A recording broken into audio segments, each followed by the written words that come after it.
Here is everything that I read in April. Some highs, some lows, some eh. Actually, most of the books were digital copies or audiobooks, so it's none of these books. These are just props. Why am I explaining that? Yeah, you don't need to know any of this.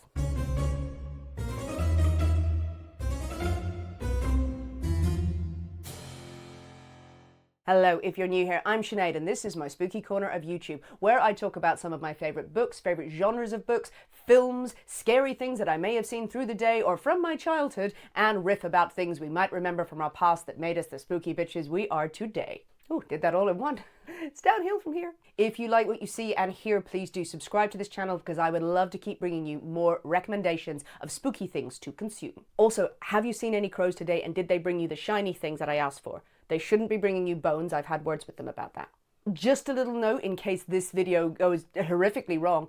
I'm in the middle of changing my filming setup. I am trying new things. There's currently a light next to my head the size of God, so hopefully it's portraying me in a flattering light. If not, then children, the ravages of age. I completed 6 books in April. I DNF'd 1, and there are 2 further books that I am still pursuing because I'm enjoying them, but I just didn't manage to finish them that month. I was also on holiday for a week in beautiful Rome and really didn't do a lot of reading out there because I was wandering around going, what? Have some random content on that I can share with you. It's not very good travel content. I'm just going to say that now. On to the books, and the caveat as always is that my reviews of these books are based on my personal preferences. I've stewed and thought about some of the ones that I didn't like, some of the ones I really liked. If you loved the books that I hated and if you hate the books that I love, you are right. This is a safe, friendly place. Please do weigh in the comments if you've got a different interpretation of it, and I don't mean to cause any offense or any judgment on people for their own book choices. Running down in the order in which I read things, I started off the month with an arc of How to Survive a Horror Story. This is out on the 25th of July this year, and I really enjoyed it.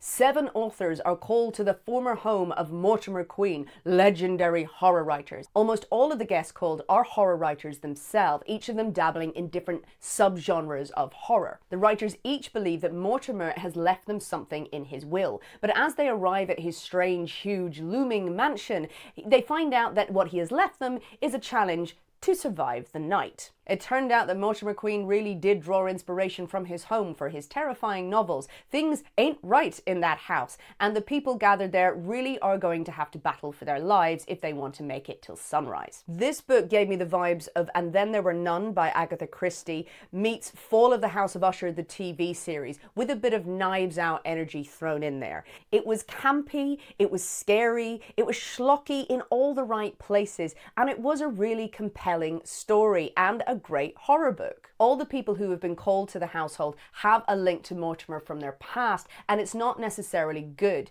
You've got these different characters, some of whom are just horrible to start with, some of whom seem to be, okay, a little bit sympathetic, but what are they hiding? It looks like each guest is going to have to confront something from their past that they're not entirely comfortable with, and they certainly wouldn't want the public to know about. The story unfolds with the different perspectives of the different guests as they are absorbing what is happening in front of them. This is a bona fide haunted house. Nasty things are happening. It is 100% supernatural, and it's really quite gruesome. Without giving away spoilers, no one is safe in this book. These people are going to be picked off one by one unless they play the game that Mortimer has set out for them. It's almost got 13 Ghosts vibes as well. That's just come into my head and just thought, oh, I love that movie. That is a weird movie, but it's not dissimilar. It's not dissimilar. This is over the top horror, but I really like the way it was constructed, and I thought it was very well written and very entertaining. It obviously builds to a climax of who's going to survive, what secrets are going to come out. A good, enjoyable read. I was so pleased to have started the month with it. Next, I decided to read, after many recommendations, Old Country by the Query brothers.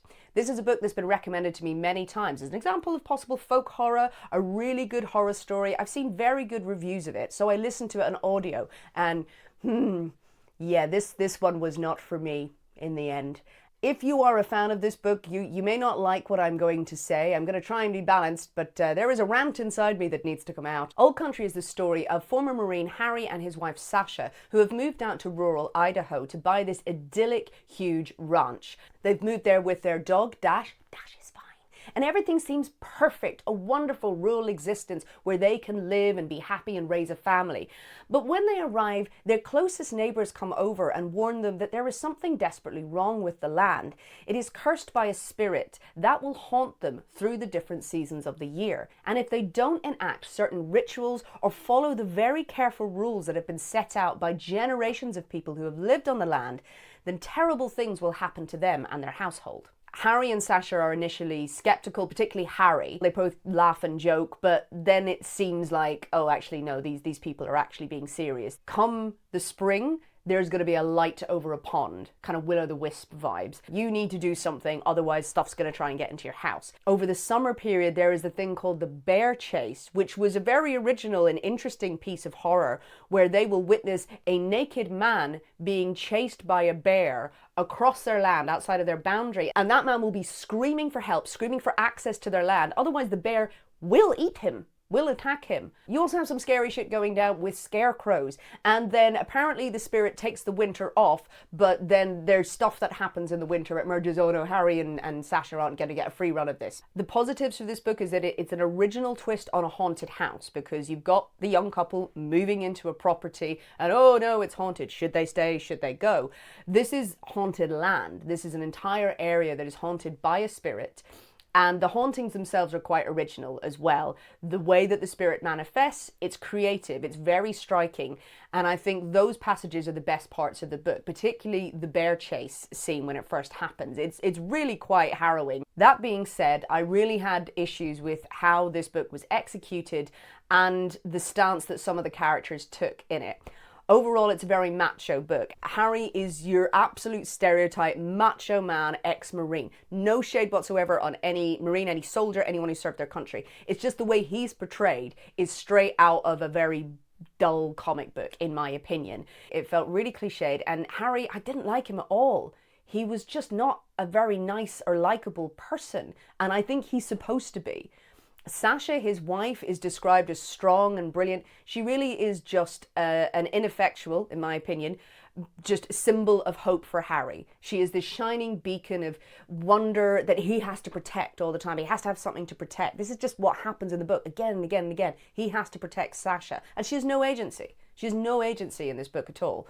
At the beginning of this book, I'm just going to say this as well, it references that he is so protective of his wife, Sasha. One time when she got spooked by a raccoon, he flat out killed the raccoon by kicking it and beating it to death. And that is just in there. That is just in there, as in he'd do anything for his wife. What? That's not normal. That's not okay. There is this underlying subplot that Harry is suffering from PTSD, which I think is a very interesting subject, which would be great to see in more horror, of how does that manifest in horror books. If anyone's got recommendations of how that's been done well in other books, please let me know. This very much felt tacked on. It felt like he's suffering from PTSD. We'll throw in some vague references to it. It didn't feel elegantly handled. It didn't feel like a good examination of what is a very, very complex and serious and emotive condition that people would have to live through. I didn't particularly like the way it was sort of crowbarred in, particularly in regards to the ending of this book. I also feel that this book is 100% an example of white saviorism. There are references to a character called Joe, who is a Native American. His family have dated back, have lived on the land for years. They understand the spirit, and they are the people who have passed on the information to any newcomers to the land, of explaining how to live with the spirit, how to work with them. The way Joe is portrayed, described in the book, felt very cliched. And this ultimately became a book of people who've lived on the land here for generations, haven't worked out how to stop this spirit, but two white people can in less than a year. Big, strong white man Harry can come and solve all the problems, and his love for Sasha, their love for each other, will solve all the problems that no one else has been able to work out. All of their knowledge and all of their experience can just be distilled down by just one white person who really gets it. It pissed me off about the book. And excuse my language, but the ending of this book could absolutely fuck off as well. I don't want to give away spoilers here, but anyone who's read it, maybe you want to jump into the comments and put spoiler at the top for anyone who still wants to read this book. It was so, what?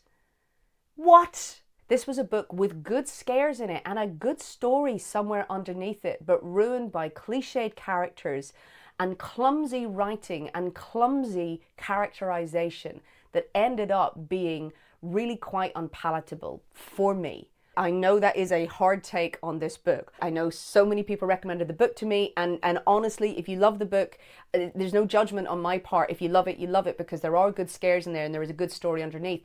I didn't love that characterization through it, and it's very hard to give a review without, I'm sure, some people feeling upset going, okay, well, do you think that I agree with what's in that book? I don't. This is my observation of it, and people may feel very differently about it. We interpret books in different way. We all see different things in books and we all feel differently. Doesn't mean that we have to agree on it, but that's my 2 cents on this one. So after that, I was in the search for a palette cleanser. Didn't get one for a while. My DNF this month was me returning to Silver Nitrate by Silvia Moreno Garcia. I've read Mexican Gothic by this author and really enjoyed it. This author has produced loads of works that people have recommended to me, and Silver Nitrate, though, appealed because it is the story of a cursed film. A cursed film, an editor working on it, and an out-of-work actor who get drawn into this story of this film, this legendary lost film that was said to be cursed, and occultism and sort of old legends around that. This is how this book was sold to me. This is the marketing of this book. I started this book 2 years ago, started reading it, and then sort of got a bit bored and was distracted by other books. So I put it down, but always thought in my head, like, I must go back to that book because what a great setup. Something's going to happen soon.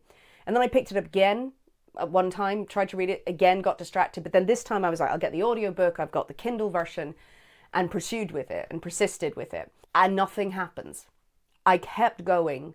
I kept getting into this book and nothing was happening. This plot that was promised about this cursed film, it just was not materializing, and I gave up. I DNF'd it. I won't rate it because maybe there is a fantastic story at the end of this book, but it was so plodding and so drawn out and so long. I really tried, but it was a DNF for me, which is a shame because I love a book about a cursed film. If anyone's got recommendations about cursed film books, hit me up. Burn the Negative by Joss Whitting. That's a good one. Okay, Silver Nitrate let me down. I'm still feeling bitter about certain things. Let's get a really good, juicy audiobook thriller. That's what I needed. I'd heard very good things about The Trap by Catherine Ryan Howard. This is an author I'd never read their books before. I had seen quite a few reviews about this being a tight, pacey thriller. This book follows a story of 3 women who have disappeared in one part of Ireland. You have multiple perspectives through the books. You have the perspective of the sister of one of the missing girls. You have the perspective of a young worker at the Guards who is hoping to become a police officer and who gets involved in the investigation. And you also have the perspective of the assailant. I really like this book at the start of it, but I've ended up kind of rating it around about a 3-star. It was okay, but it sort of fell apart in places. You have this great opening of a young woman who has been out in the town for a few drinks. She's got to get home to a more rural area. Her phone battery is dead. She's walking along the road and a car pulls over, offering her a lift. It's a really great opening to the book because you're so tense about, is this woman going to be kidnapped or is she getting paranoid? What's she doing out there? And then it sort of transpires that maybe she was out there on purpose, but who was the person in the car? So we have these multiple narratives through the book. We have a woman, Lucy, whose sister Nikki went missing a year ago, and her trying to piece her life together, trying to move on. She's part of a support group involving the families of other girls who've gone missing. And then there are news reports that reignite the case. It's quite a nice dynamic at the beginning where you are confronted with the different people, how they process the grief of someone going missing, of not knowing what happened to them, how the media treat the story, how different people from different backgrounds are given news coverage. Listening on audio, you really do get the chills when you hear from the assailant. You don't know who it is, but him describing what led him down this path. The caveat, though, without trying to give away too many spoilers, is you're never really sure of the timelines of all of these different stories and different voices that emerge through the book. It becomes quite confusing. It does become confusing to the point where one narrative thread, I think, was completely lost. By the end of the book, quite a major narrative thread just didn't feel like it had been wrapped up at all. Nothing. Like, as in a vague sort of idea of what might have happened, but nothing confirmed and nothing really tied up. It is a bleak book, it is hard hitting, but I was ultimately a bit disappointed and sort of felt it was slightly unsatisfactory at the end. But I'm still sort of like, what happened there? And that was disappointing, having really enjoyed it at the start. However, people may feel differently. Yeah, I really felt like I was on a bad run for April for a while. But then I received an advanced digital copy of The Butcher's Daughter. This is out on the 20th of May, and this is the hitherto untold story of Mrs Lovett, she of Sweeney Todd fame. This book has been on my radar for a while. It's one of my most anticipated books for 2025. I was really excited to read it. I didn't know what to expect, and this book delivered for me. So many people will know who Sweeney Todd is and Mrs Lovett because of the Stephen Sondheim musicals. One of my favourite musicals, absolutely love it. Yes, there was a film version with Johnny Depp in it. Many people have seen that. There are great productions that you can see. You can listen to the soundtracks online. The Josh Groban one from New York recently, oh, that man can sing. The musical is based on the legend of Sweeney Todd. Was there really a person called Sweeney Todd working as a barber, getting rid of his victims, and then a woman called Mrs Lovett putting them into pies? That story is more of a composite of many other legends around that time in London, and also some stories from France. It's a story that I've covered on The Poisoner's Cabinet, which is my podcast. Me and my co-host have done episodes on it and we've talked about it. I've done TikToks on it as well. The idea of Sweeney Todd as a person and Mrs Lovett as a person are unlikely to have really existed, but there are stories of murderous barbers, people making pies, and people quite possibly going into them. There's all sorts of great tales that are embedded in some true crime cases, and there are some research that you can do if you're interested in Sweeney Todd. It's a lot of fun. It's a lot of fun, and it's wild. But back to the book. So The Butcher's Daughter is an epistolary novel. Yes, I said it right. You don't know how hard it was for me to say that word. I did my TikToks on this, and it was just 7 hours of me crying trying to say that word. When you have a stutter and you're trying to say epistolary, that's how I have to say it now. Can't just say it like that. Oh, sorry, what does that mean? It means it's written in letter format. So this book is written with letters, with newspaper articles, with clippings. It starts off with an inspector writing a note about a journalist who has gone missing. This journalist was looking into the past of the famous Mrs Lovett. They have a file of documents that the journalist had received and containing letters from certain people who may have had information on Mrs Lovett. At first, the journalist is corresponding with a woman who is living in a priory, who absolutely denies any connection to Mrs Lovett, but actually wants to tell the journalist her own story, her own background, which does seem to be very similar or kind of in keeping with Mrs Lovett's own tales. That's about as far as I want to explain the book's style, because the way the stories in it unfold are very satisfying in this epistolary manner. Yes, you have the tale of Mrs Lovett, this version of her past, her childhood, growing up, working as a butcher's daughter, the things she's seen, the people she encounters, the difficulties and the traumas and the really over-the-top strange ways of Victorian London and the places that she goes to. You have this story, but you've also got the mystery always in the background of what has happened to the journalist who was looking into her story. And can any of the tales that are being spun about Mrs Lovett's past be believed? It's interspersed with the research documents that the journalist was doing, looking into these facts, fact-checking it, and they're not straightforward. This book feels like the best kind of penny dreadful novel brought up into the 21st century. I ate it up. In keeping with the penny dreadful style of book, this story is OTT. It is melodramatic in places, and it's very gory and bloody, very Victoriana. There is a lot of body horror in this book. As you can imagine, with anything associated with Mrs Lovett and the legends therein, is so well balanced by these little excerpts that you get in the book with the journalist fact-checking, getting information from different sources that calls all of it into question. And it's really nicely done. So you end up going, is this someone really spinning a tale? How much of it should we believe? And where is this going?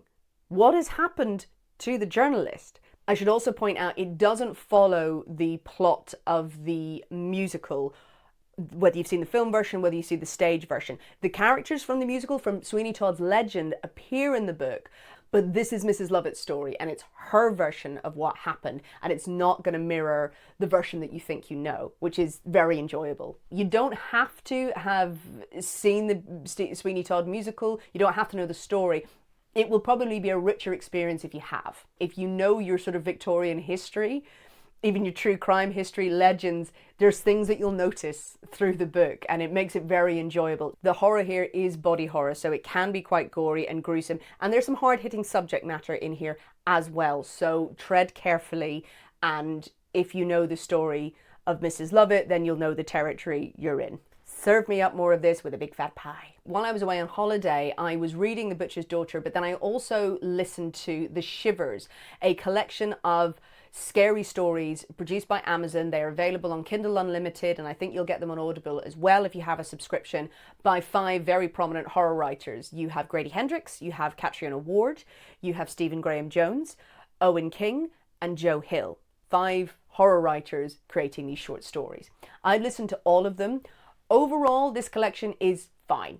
There are some really strong stories in there, and there was one that I absolutely hated. The Blanks by Grady Hendrix was good. I really like Grady Hendrix's writing style. The story is about a family, wife, husband, 2 children, who go to this lovely idyllic kind of holiday home they have in America, where they have a lovely community and they go and they have a good time.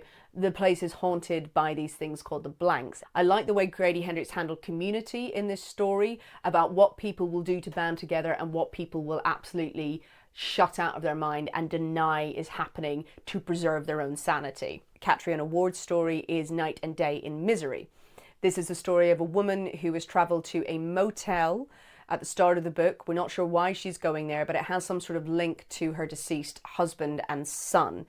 Her books are known for sort of twisting your perspective as you go through it. You're not really sure what you can believe, and she sort of reveals step by step by step of what's going on in people's psyche, what's going on in their hearts and minds, as well as the horrors that emerge around it. This is a ghost story. It is another story involving a parent and a child, and peril involving the child. It was good.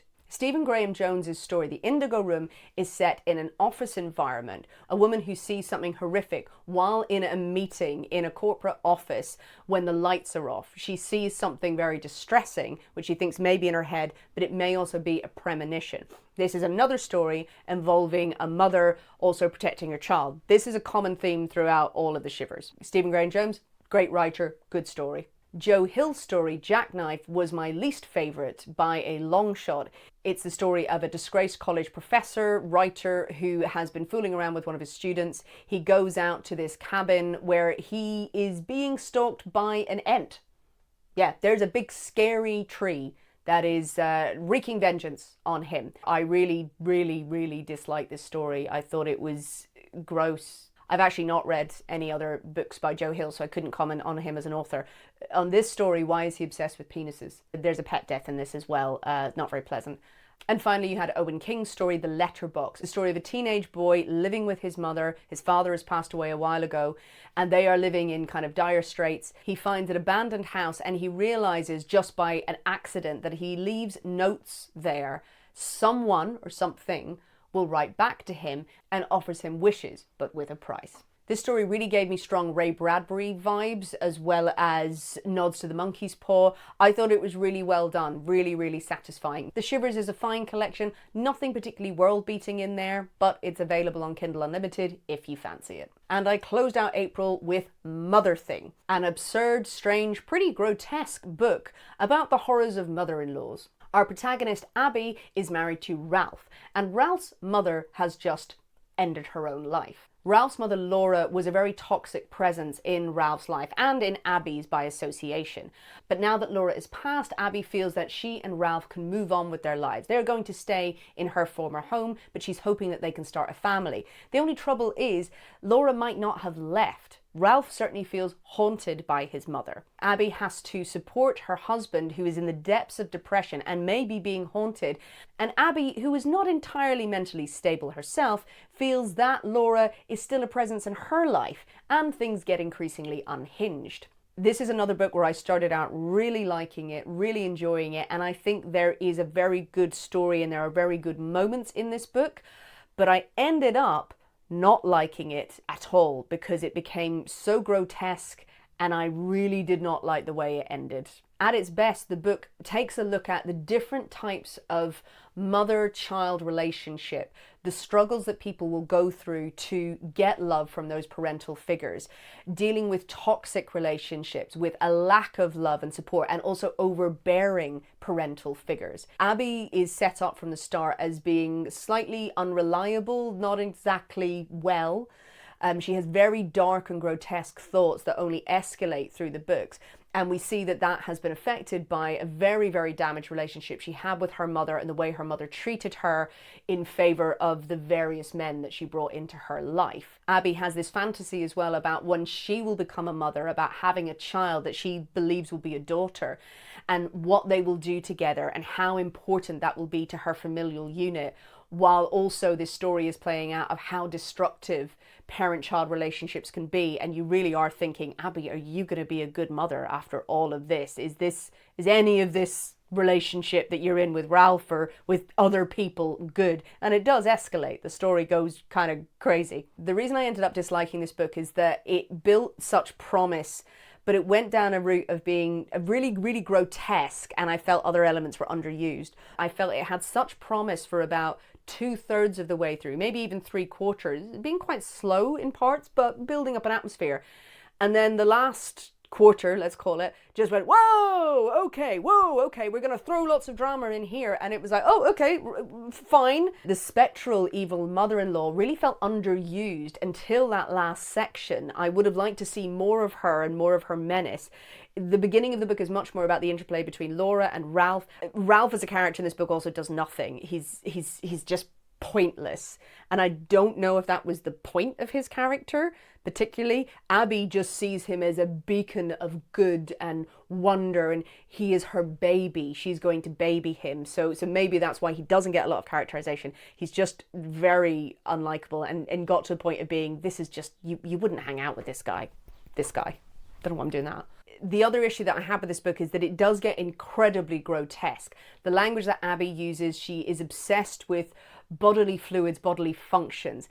At first I thought, is that an analogy about parent-child? That, you know, if you are a parent, if you're a child, you know, a lot of that early relationship is built around disgusting bodily functions. You just got to get used to that. Maybe that was me reaching. But the more the book went on, really right at the end, it was just disgusting. These repeated references to bodily fluids. It was so gross to the point where I was like, is this just gross out now? I don't think this is particularly adding anything to the story. And I have read books recently. I'll cite Victorian Psycho by Virginia Fato, a very short book. That character in that book is obsessed again with bodily fluids and functions, references them, but references them so briefly you absolutely get that disgust, that shock value, and that's enough. This book just labored the point so much, and I just felt so grossed out by the end. Without giving away the ending, again, without giving away spoilers, it does have a really big climax that I thought was decent. You know, I thought, okay, that's the direction we're going in. But then there are scenes at the end, for those who have read it, between Abby and Ralph, intimate scenes, I did not like one bit. I did not know what was going on there, and it felt desperately uncomfortable. And again, not in a, oh, it's uncomfortable because it's horror. I was like, no, this is weird. I sat with the book for a while because having really liked it at the start and then feeling so grossed out and put off by it at the end, I was again writing notes going, well, maybe it's all a metaphor for something, and maybe there's the, you know, trying to find the tangents between, you know, parent-child relationships and finding meaning. It did make me kind of go, am I looking at a pile of rubbish in a art gallery and trying to find meaning in it, or is it just a pile of rubbish? That's not to say that this book is a pile of rubbish or a pile of junk, because there were good bits in it, but I was sort of sitting for a while going, have I missed something? When actually I did really just feel gross at the end, and I'm not sure I would recommend this book to people because of that, because I felt it was really detracted from what could have been a great story. Would love to know what people think about Motherthing. I think I was quite harsh when I rated it on Instagram because I just finished it and I was fed up. I would probably put it a bit higher, maybe a 3-star, but I'm varying on a 2 because there were parts of it I was just like, absolutely not.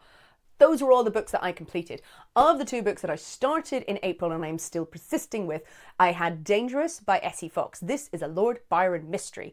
It is a story about Lord Byron when he was living in Venice and a series of murders take place and he may be implicated in them.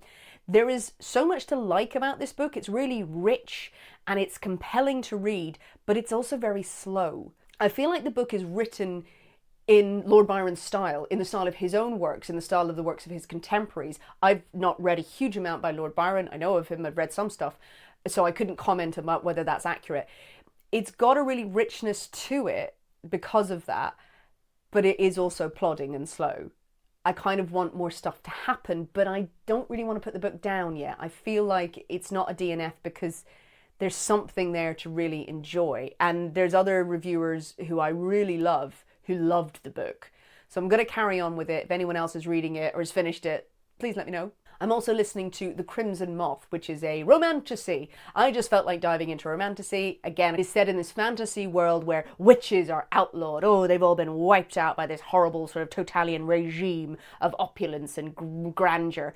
And our protagonist is publicly facing on the side of the witch hunters. Oh, she's denounced her own family, but secretly she's a witch. I don't mind me some frothy romantasy as long as it's got good vibes in it. I like the darkness and the witches and the oh, there's an inn, there's just one bed. Don't know what that was. There it is. That's everything that I read in April and me ranting away about the ones that I didn't like and raving about the ones that I loved. I love to go into more detail about these books. This is what these wrap-ups are for. May's TBR is shaping up to be very exciting. I have a lot more advanced copies that have come through. I will tell you all about them in another video. If you have more recommendations, please let me know. Subscribe to this channel so I can keep giving you more book tips and tips on anything else spooky that you feel like having. Stay spooky, bye-bye. I started off the month with an arc of How to Survive a Horror Story. And when is that coming out? Me looking up the release dates here. Because I'm a fucking idiot. July, right. And then there were None by Agatha Christie. No, it's not in the 1990s. What am I talking about? Is that fine? It's fine. Our protagonist who... That's a fucking ice cream van.